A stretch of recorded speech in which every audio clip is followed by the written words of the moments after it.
to Nerdy and Flirty, a podcast designed to help you create a life that you love. It's nerdy with science-backed information, and it's flirty. It's fun, it's quick, it's straight to the point. My name is Cass, and welcome back to the podcast.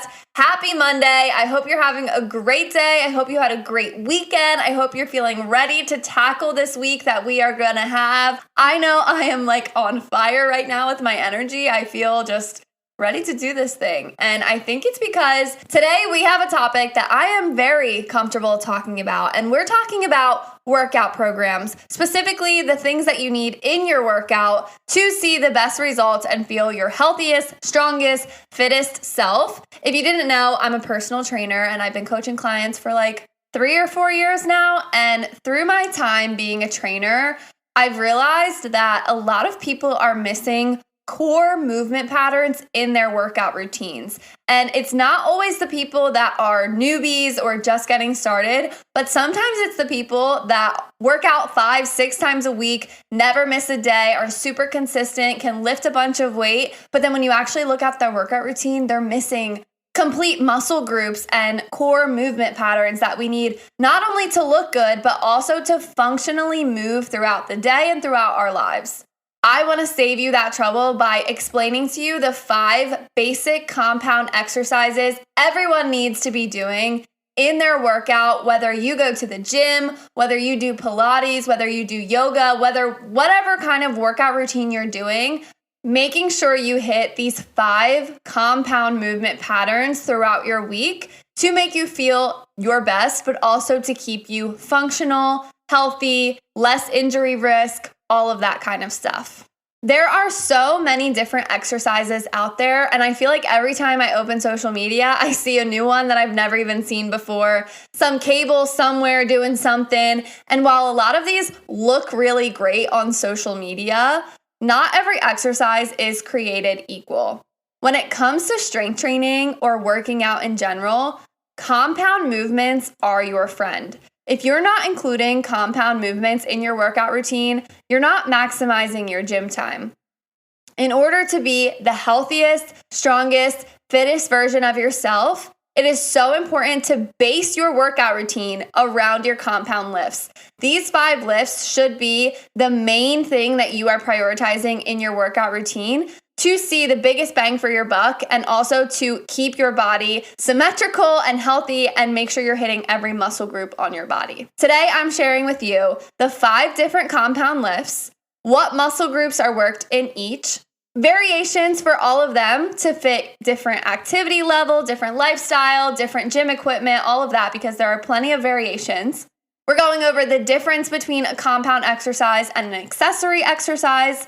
And make sure you stay tuned to the very end because I'm talking about one more type of exercise that sometimes gets skipped that we need to be doing to make sure that we even out imbalances, protect ourselves from injuries, improve our balance in our core, etc., etc. Let's jump straight in. You hear me talking about compound exercises and you're probably like, Cass, I don't even know what a compound exercise is. It's very simple. A compound exercise is an exercise that works multiple muscle groups at once. It's multi-joint exercises that work a lot of different muscle groups at once, and it gives you the biggest bang for your buck. An accessory exercise is the opposite, where it only targets one muscle group. Now, both a compound exercise and accessory exercises are important to include in your workout routine for different reasons. For example, if you're trying to build your biceps, it's super important to add bicep curls into your routine because that's going to give you that targeted exercise for your biceps. But if your entire workout program is only accessory exercises, you're likely skipping at least one muscle group because it's kind of hard to hit every single muscle group just doing accessory lifts. And if you are hitting every muscle group, you're probably in the gym for a very, very long time. Compound exercises ensure that you're hitting everything while also giving you that functional element because our compound exercises are the movement patterns we do every single day. And I'm going to get into that more, but it's very important to be doing these movement patterns to keep us protected from all of the things that can happen in our lives. Ideally, in your workout routine, you want to start with your compound exercises.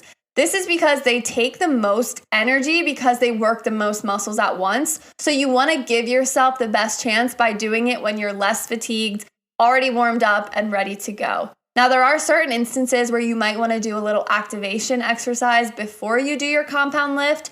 That is totally okay, but to just start randomly with bicep curls and then go into something else and then go into something else, it's best to put the compound lifts first. And I'm going to go into the compound lifts, so don't worry. Before we do that though, I do want to share some of the benefits of doing compound exercises. First off, being time saving. Because compound exercises hit many different muscle groups at once, you get more in less time. Like I said, if your entire workout program was built on accessory lifts, you would be in the gym for a very, very long time trying to hit every single muscle group in your body. Another reason we love compound exercises is because they give you a bigger burn. You're using more muscles, so you're getting a higher calorie burn, your heart rate is higher, and it's just harder overall. So it's nice to add those in to give your body that challenge and see more results. Lastly, I mentioned this earlier, but compound exercises are so essential to practice because they are truly functional in your day-to-day life. We do these movement patterns every single day, and the stronger we are at doing them, the better we're gonna feel, the less injured we will be, and so many more benefits to doing this. I can't tell you how many times I had people come into the gym looking for training or looking for help because they had back pain or back injuries, or they hurt themselves lifting up groceries, putting something over their head, etc., etc. And to avoid this, it's so important to practice your compound movement patterns, get good at them, get proper form in them so that in your day-to-day life, it just comes easily. So all this talk about these compound exercises, let's go through them. First one is a squat, and a lot of people know about squats. Squats are key movement patterns in our everyday lives. Doing squats properly protects your knees, protects your hips, keeps your back healthy, and we squat all the time, whether we realize it or not. Even outside of the gym, we squat picking things up, we squat getting in and out of chairs, just moving around. It's a key movement pattern in your everyday life. So it's important that we do it right. Doing a squat is going to hit many different muscle groups like your quads, your glutes, your hamstrings, your calves, and your core. And there's many different variations to doing a squat. Many people know the barbell squat. You see it everywhere, whether you do it or not. You've probably seen somebody do a barbell squat at some point in their lives.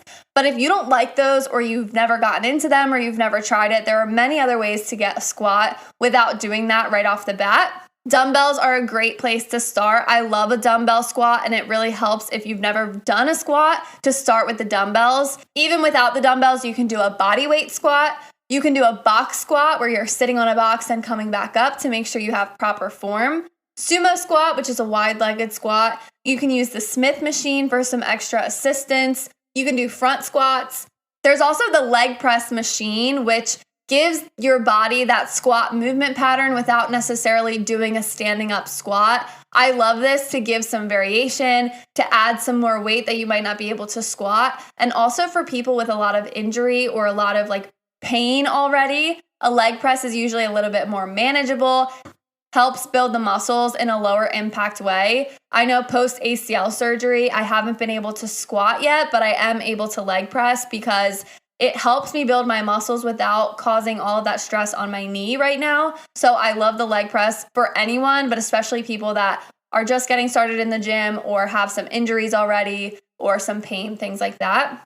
Some other variations include doing single leg squats, cannonball squats. There are so many different kinds of squats. The point is to at least be doing one of them to make sure you are getting all the benefits in your workout routine.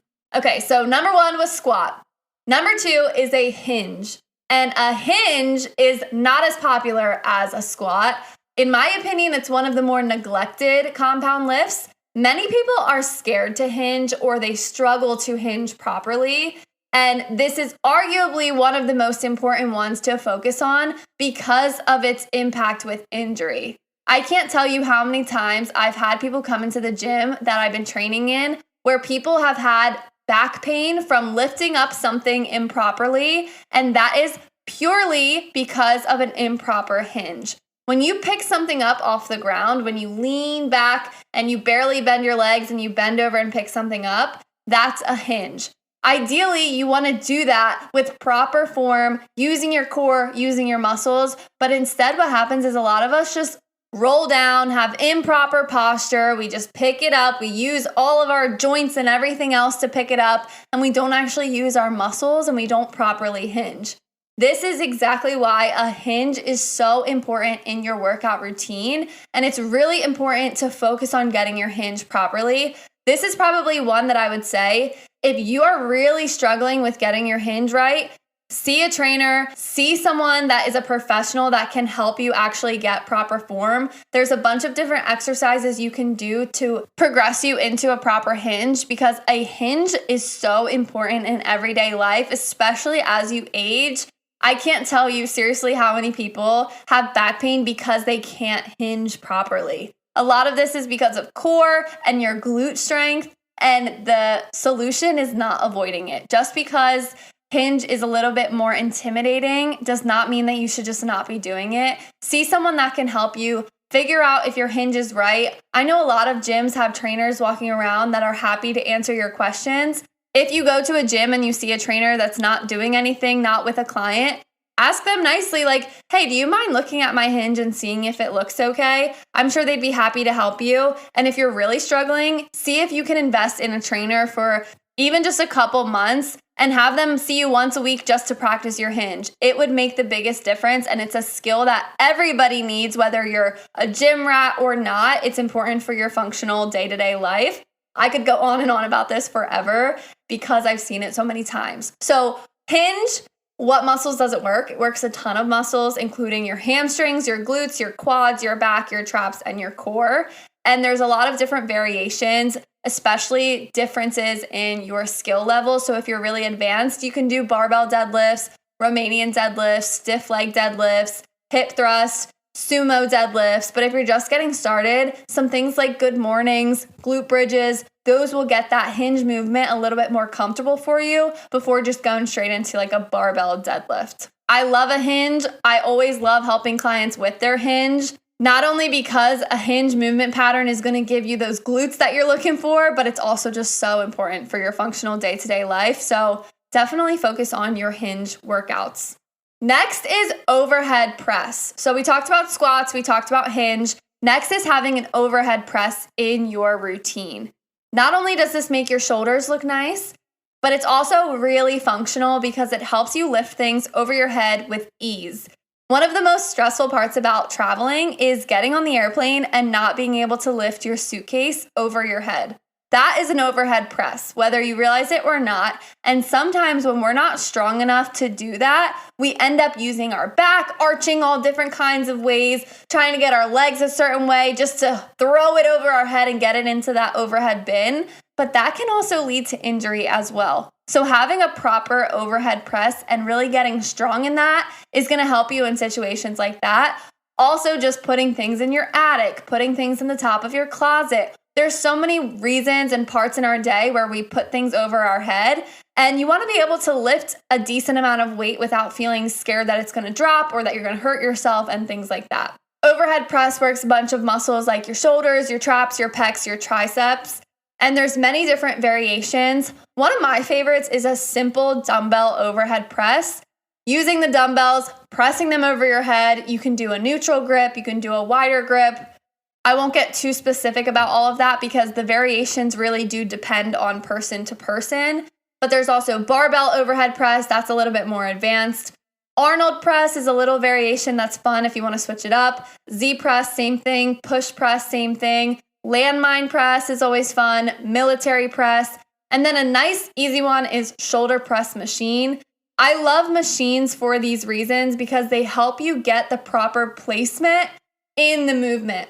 There's very little room for error on a machine because it's already designed for you to go the right way with the shoulder press or whatever exercise you're doing. Especially shoulder press, sometimes people make the mistake of going too far out or pressing in a weird way that ends up causing more strain on your shoulder rather than like truly building muscle. So if you're concerned or you feel like you're not doing it right, use the shoulder press machine. As long as you're putting the seat right and using a weight that's not too heavy for you or too light for you, it will probably do the job and it will give you that correct way and correct movement pattern to do a shoulder press. As you get more comfortable and you start to feel and see how the shoulder press should go, then you can move into dumbbells, barbells, all that kind of stuff. And that honestly goes for any exercise. Machines are always a great place to start because they're literally designed for you to feel that proper movement. So we talked squats, hinge, overhead press. Number 4 is chest press. And this is what most people think of when they think of working out because all the guys love a chest press. It hits all the front muscles of your upper body, like your pecs, your triceps, your shoulders, etc. And there are many different variations. You can think of the barbell chest press, which many people love and do. But if that's a little bit intimidating or you haven't gotten into that yet, you can always do a dumbbell chest press. I love doing that, especially if I'm by myself and I don't have anyone to spot me or be there with me. It's a little bit easier to manage. Chest press machine, I always love doing this. It always feels really good to do, and that's always nice to get into if you're not really into it. There's also incline chest press machines, and there's plate-loaded chest press machines, which feel a little bit different, and they're kind of fun to do. You feel kind of badass with them.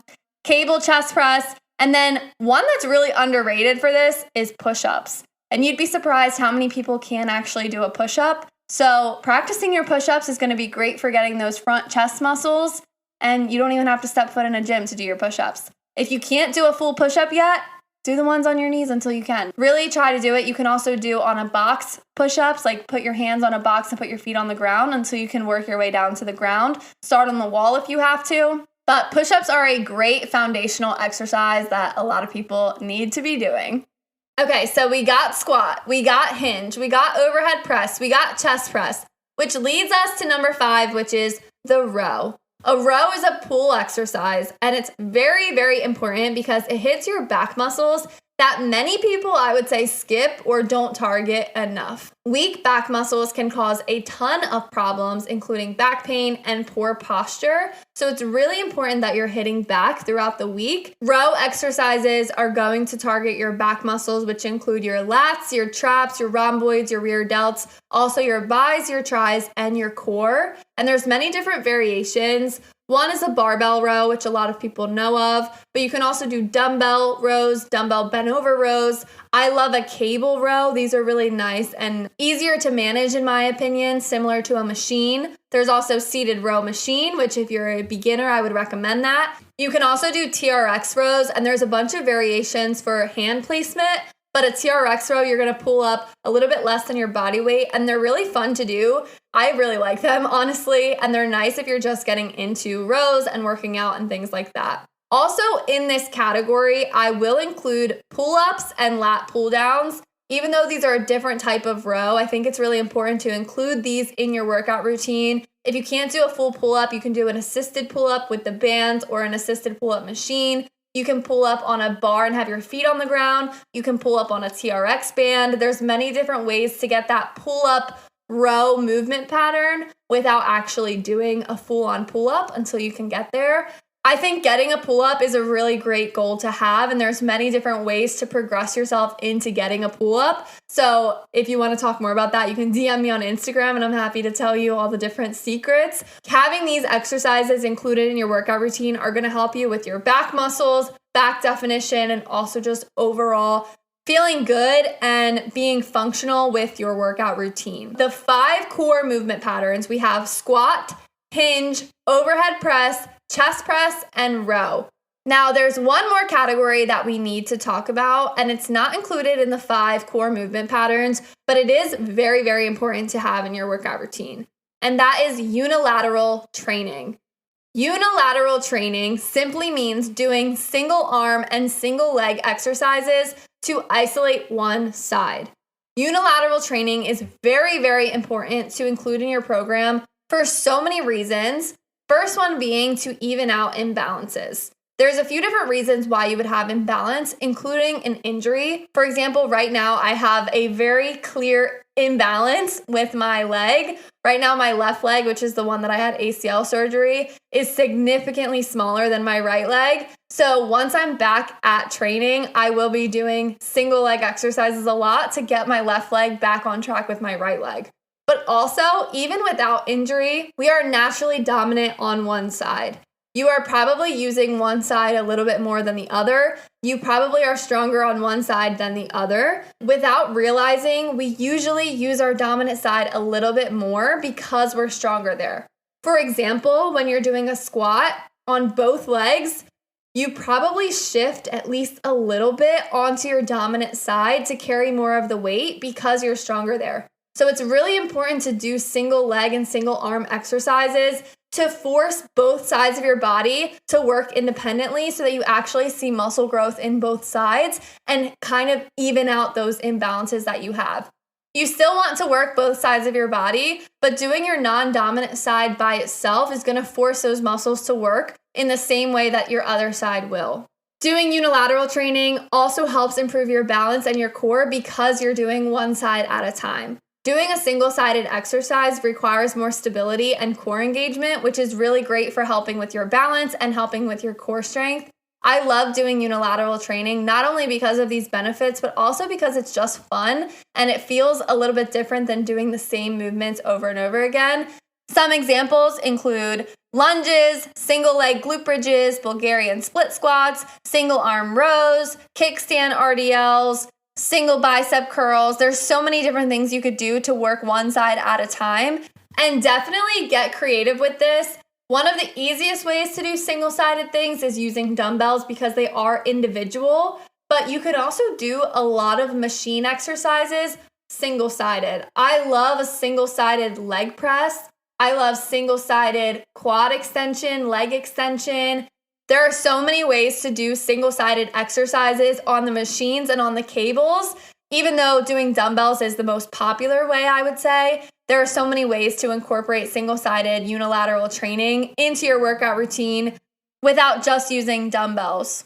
When it comes to your workout routine, it's really, really, really important to include these 6 things into your workout program. Let's review them one more time. We have our squat, our hinge, our overhead press, our chest press, our row, and then unilateral training.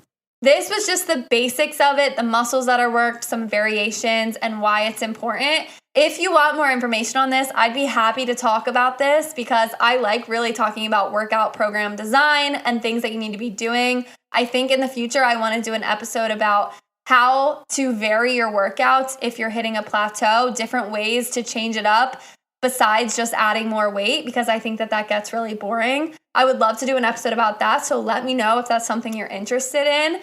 And let me know some other questions you have about workouts and how to work out effectively, different workouts we need to be doing, opinions on Pilates versus yoga versus strength training. I'd be happy to talk about those topics, so let me know what's interesting to you because I really like talking about fitness and workout programs and all that kind of stuff.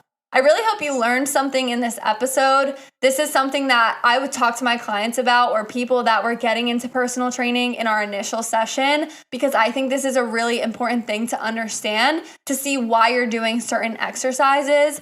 When I put these workouts into my workout program, I typically use these core movement patterns to decide my workout days. For example, one of my leg days would start with a squat movement pattern and another one would start with a hinge movement pattern. Then I would have a pull day and a push day or like a row day and a press day. And I kind of base my entire workout program around these core movement patterns to make sure I'm hitting all of them the most effectively and the most maximally as possible because these are the most important things to include in your workout routine. And I say that very confidently, like these really are the things that everyone needs to be doing in some capacity. You don't have to be doing these workouts with a ton of weight and a big barbell and a crazy workout thing in the gym. You can be doing body weight squats, body weight push-ups, body weight glute bridges, TRX row. Like there's so many things that you can do at home or in other workout classes and still get these core movement patterns in. If you like to take classes,